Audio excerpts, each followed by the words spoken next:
欢迎您收听民间恐怖故事。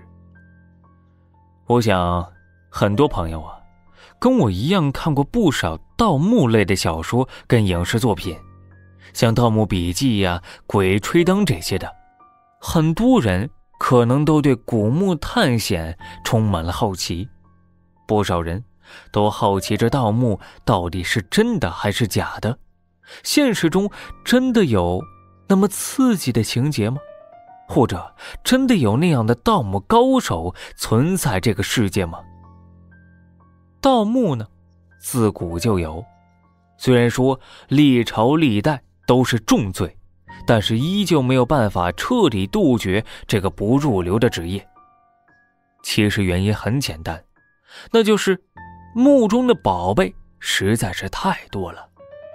因为古代讲究的是向死而生，非常注重丧葬之事，即便是普通人呢，也有一些像样的随葬品。如果墓主人有点身份，那陪葬品就更好了。这随便挖出一件宝贝那也是价值连城的古董。俗话说360行，行行出状元。近些年在盗墓行业中真出了这么一位高手，名叫姚玉忠。此人虽然说只有小学文化，但是祖上就是盗墓的，所以说他从小就学习了风水学，跟这个学看这个墓穴的位置。这是他父亲传给他的手艺，别的他倒是不会，但是说只要说到墓跟风水有关的他绝对是大师级别的人物。姚玉忠呢，跟正常的盗墓贼都不同，他的本事还真跟那小说中的说的差不多。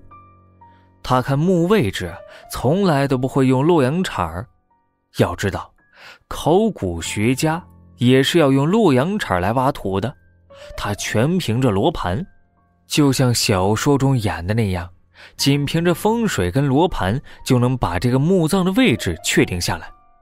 盗墓圈内把此人传的是神乎其神，因此他也被称为关外第一高手。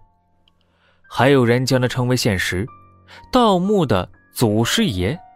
最为夸张的时候，他还制作了一个叫做渣子的工具，这个工具要比洛阳铲的效率更高。姚玉忠认准的地方，如果说挖了半天没有古墓，那他也绝对不放弃，他还要继续的挖，总能找到古墓。因此在这个行业他是绝对的高手。但是这个人呢，有一个很不好的嗜好，那就是赌博，一晚上输几百万都是正常的事儿。所以说他作案的频率就非常的高，他一年之内带人作案200多起，被捕之后，该团伙的人交代，姚玉忠带他们去过的古墓那就没有走空过。假如说姚玉忠不走上邪路他也绝对会成为考古界的泰斗人物。因为他不仅会盗墓，而且看起文物那也是一把好手。所有经过他手的文物只要他一看就能看出真假，而且也能看出大约的年份。也正是因此他在盗墓圈内能够呼风唤雨，所以说他的欲望也就越来越大，最终是犯下了不可饶恕的罪过。因为他的被捕一共牵扯出了12个特大的盗墓犯罪团伙，抓获了200多个犯罪嫌疑人。可惜了这么个人才空有一身本领，却没有走上正路，最终因为犯下大错被判处了死刑。